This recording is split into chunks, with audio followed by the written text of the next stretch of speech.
Hi, and welcome back to my channel. My name is Bryndís, and today we're talking about the books I read in the last week. But before we go into that, let me just say welcome to all of my new subscribers. It's been lovely seeing that number tick up, even though I'm just doing this for fun. I'm not necessarily trying to grow my channel. It's still fun to see that people are interested in what you are saying when you're talking about the books that you love or don't love, the books that you've read.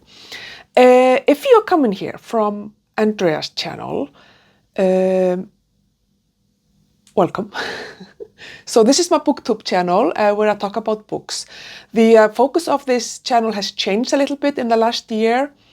So currently I'm only doing these type of weekly wrap-ups of my reading. I will probably also talk about like my favorite books of the year and my goals and stuff like that, the occasional tag, but mostly it's just gonna be weekly wrap-ups, like very pure kind of traditional booktube content. If you are more interested in watching vlogs, you can check out my vlogging channel, because I do have another channel where I'm vlogging my life, and the link will be in the description below, and you can go and check that out if you want. But please also stay and let's talk about books. So this last week, first week of December, I did read quite a lot, actually, but didn't really read the stuff that I was planning to read, which is always interesting, but also fine. I'm still reading Elizabeth Gaskell's Mary Barton, and I actually did not read a single chapter in this book last week. I just didn't get to it. There were just things happening and other things that I was reading. And, it just isn't calling to me as much as her other work has done. So I think that I'm going to give it a go this week, and I'm going to make myself read at least one chapter a week with the hope that it will get me engaged. Because a couple of weeks ago, when I did read several chapters in the week, I started to really get engaged with the book. And because I think this is a good book, and I think that it will just get better, or at least that's what people are telling me. It will just get better as further along in the book I get, and I'm not even halfway yet. So I think the strategy for this week is to read at least one chapter every day, with the hope that that will get me going. And if that doesn't work, then I will either just maybe continue to read a chapter a week until I finish, or I will just soft DNF it and just pick it up later when I'm obviously maybe feeling more inclined to do so. But for some reason, it just isn't grabbing me, and which is fine. Like, you don't have to love everything. Even if you love the author, doesn't mean you necessarily love all of their books. And I still have hope that I will love this book as I get closer to the midpoint and then further along. But at the moment, it is definitely a bit of a challenge. But like I said, so hopefully, but when I talk to you next week, I will have read 7 more chapters, or not, and then I will kind of just decide what I want to do. But that's Mary Barton, and yeah, I don't know why it is. I mean, part of it is probably the language. I find it more difficult to read this type of dialect than I have if it was a good audiobook, and I just don't have a good audiobook. Even the one on YouTube that is you can listen to for free on YouTube. There's something about that. It's okay. It's not horrible, for sure. It's pretty good, actually, but it's just I don't know. Maybe I should really look into if I can find a good audiobook and just buy that. I don't know. I haven't decided what I'm going to do, but the plan for next week is, as I said, to read one one chapter a day and just see if I can get through it that way. I think that one of the reasons why I didn't read a lot in this book was because I have two other physical copies of books that I'm reading, and I'm generally I will have one physical copy and one audiobook on the go and switch between. But I'm not gonna lie that I'm finding it more difficult to read physical books at the moment, and I'm just very tired, definitely feeling the post-PhD defense exhaustion, which is probably also why I'm not really reading physical books as much as I often do. And there's also Vlogmas on YouTube, so I'm like watching a lot of YouTube, and it's fine, but it's also a little bit annoying because I really want to read this book. But anyway, so one of the other books that I've been reading physically is I started with Samantha Shannon's A Day of Fallen Night. Now, I only read the prologue, which is like 5 pages or something. So I'm obviously not far in, just starting. But the prologue immediately drew me in. And so I will definitely, if I have to choose between physical books until Christmas, this is the book I'm going to be reading. And Mary Barton, I'm sorry, but she will just have to wait, because this is already calling to me. It's calling to me. And if you don't know, this is the prologue to The Priory of the Orange Tree by Samantha Shannon. It's a high fantasy, and this takes place, I don't think it says so in the prologue. I think I read it somewhere that it takes place about 50 years before The Priory of the Orange Tree, which is this book here. I'm sure all of you know about these books. But this one I read this year, and it's fantastic. 100% recommend if you're looking for a good, very good quality high fantasy. It is obviously huge, and this one is also huge. But I mean, it took me months to read it, but it's definitely worth it. And so I have high hopes. As I said, the prologue bodes well, but of course it's only the first few pages, so we'll see what happens. But yeah, this is the book I will be reading for the next many weeks probably. So prepare yourself to hear about it a lot. But let me just put this one here. Okay. And then the other physical book that I've been reading this week, which I finished, is Advent by Gunnar Gunnarsson. Advent is, this is obviously the Icelandic copy. So Advent, I suppose it's a short story. I think it's like around 80 pages. Oh, it's just, I read it in obviously one sitting. It's just precious. This is a classic. It was published in 1936 originally. Gunnar Gunnarsson is one of the big Icelandic authors. I think he was born in 1889 or 1890 and passed away in 1975, which is my year of birth. And there's an introduction here by an Icelandic author called Jón Kalman Stefánsson, who he's a quite successful author. And it was interesting is that because Halldór Laxness, another Icelandic author, won the Nobel Prize, he has often been described as the lone mountain, like the big mountain of Icelandic literature, at least in this time period.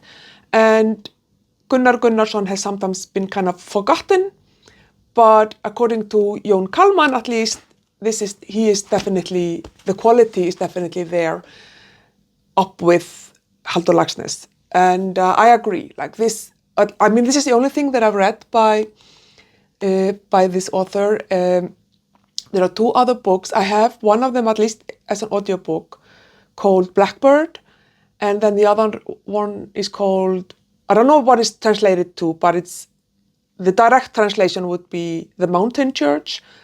And those are, I have to put them on my goal list to read, because this book is so beautiful. So it's basically, it's a short story, like I said. It's about Benedict, who is a work like a farm hand type of a person. And he has a dog called Leo, and I don't know what these type of sheep are called, but they are like the sheep. So there are like sheep here in Iceland. I'm sure there are like in different other sheep breeds as well, but they're called like leadership. Direct translation would be a leadership sheep. But they have like a really good sense of direction and like survival instinct. Normal sheep are stupid.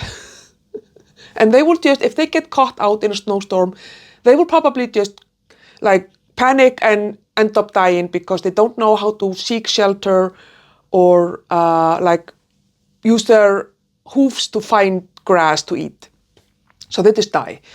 But these type of sheep know how to survive. And, one of those, his name is what is it called? Eitil. And then the dog Leo and Benedict, they go on the first Sunday of Advent, they go to the mountain in a snowstorm to look for wayward sheep that didn't come, that the farmers couldn't find in the autumn. So he goes to like save their lives. So he goes up there to save the sheep. And it's just a beautiful story about this wonderful man, kindness, but also how people will help you when you're really kind and like be of assistance to you so that in order to help you being kind, but also how people will take advantage of you, and which often can lead to you not being able to do what you wanted to do or even put you in danger. So it's really a study of human character. And of course, the Icelandic snowstorm, the weather, nature is all around. I mean, Advent, but I feel like it also captures the meaning of Advent. I mean, obviously it's a religious, back in the day, it's a religious holiday, right? Or a religious, like a fast before Christmas. People used to fast, like not eat meat and just eat like fish and like bad food, basically. So that similar as they do in Lent before Easter. And so the Advent was kind of a period of fasting and being somber and, reading the Bible and doing all those things in preparation for the celebration of the birth of Jesus Christ, right? And so there is always this, with the word, even though today it's not a religious thing, at least for most people here in Iceland, that for me as an atheist is definitely not a religious thing, but I still celebrate Christmas. But it's this anticipation of something really good and wonderful happening, which is Christmas.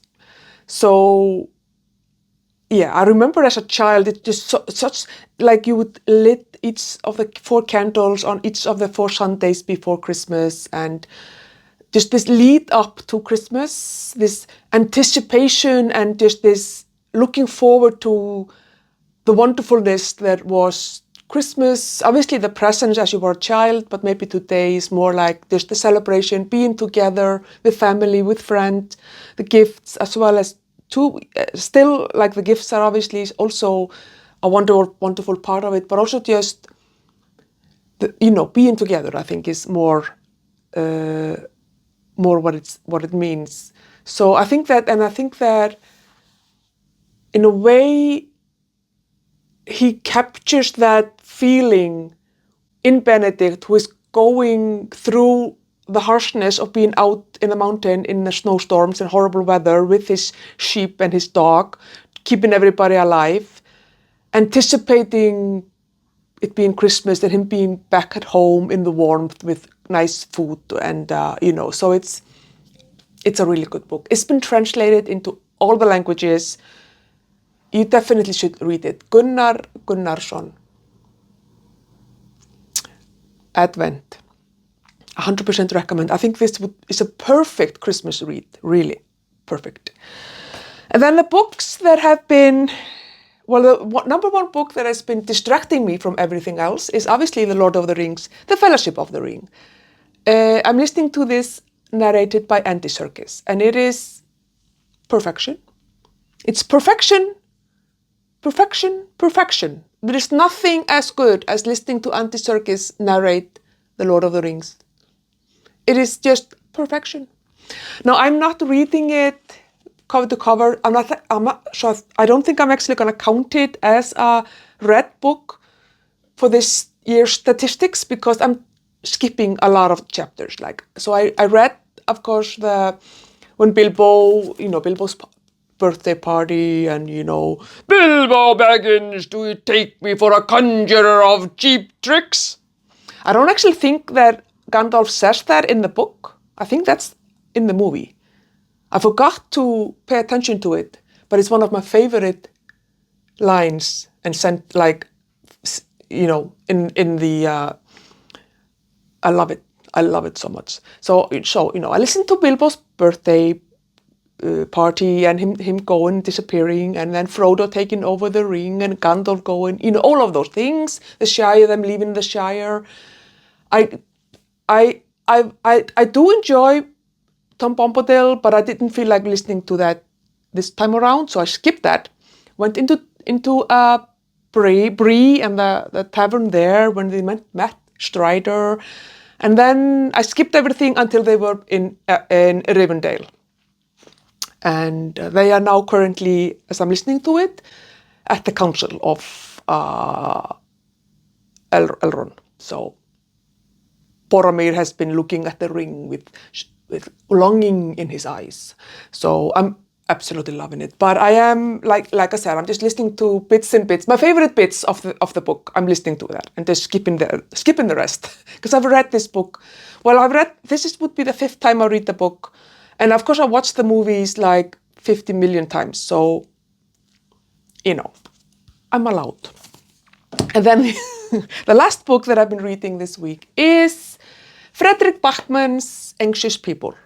So I have the physical copy here in the Icelandic translation, which is Fólk í angist, Anxious People. But I'm actually listening to the audiobook in the English translation, which is interesting. But it's a really good translation. And I was kind of scrolling my audiobook app and I saw that I had Anxious People. So I just decided to start listening to it, and of course, I love it. I am in chapter 30, I think I'm just about to start chapter 32, so I'm not halfway through. And it's Fredrik Back. This is only though the second book by him that I read. I read A Man Called Ove last year, and that was my favorite book of last year. And I think, to be honest with you, it may be my favorite book of the non-classics and the non-fantasy variety that I've ever read. It just had such a great impact on me. Now, there are also some serious themes here, so be aware. Some of the same themes from A Man Called Ove, but also different. And I will obviously talk about it more. I will be done with it probably next week, I'm pretty sure. So I will talk about it more. But yeah, I'm loving it. And it has all the good things that I love about Fredrik Backman, which is this humor, but with this really horrible sadness, heartbreaking undertone, if that makes any sense. Because there are parts of it which that are absolutely hilarious, but then he puts in things that are actually just devastating emotionally. So I'm expecting to be sobbing when as I continue to read this. But yeah, I'm really loving it. So I have a lot to listen to, a lot to read in the next few days, a week, weeks really. We'll be busy. I think that when I finish Anxious People, and I will just continue on a little bit probably with Lord of the Rings, I'm not sure if I'm gonna then go to a random audiobook, because I have actually discovered or found some audiobooks by an Icelandic Nordic noir author that I have not read anything by, and I think I may want to dip my toe into her books, because she has gotten some really good ratings, reviews. But also I might find some of my books to read. We'll just see. I'll just keep it as a surprise, because I don't really know what I want to do, how the week will unfold. I do have a 6-hour drive as I go to my hometown at the end of next week. So I definitely will have plenty of time to listen to something interesting. Whether it will be Lord of the Rings, some of those books, or something else, I will let you know next week. But yes, again, you definitely should check out, if you want to read translated fiction, really heartwarming, lovely Christmas message, snowstormy man with a dog and a sheep type of a book, check out Advent by Gunnar Gunnarsson. It's so good. So good. And yes, that's what I've been reading. What have you been reading? Let me know in the comments below, and I will see you next week. Bye.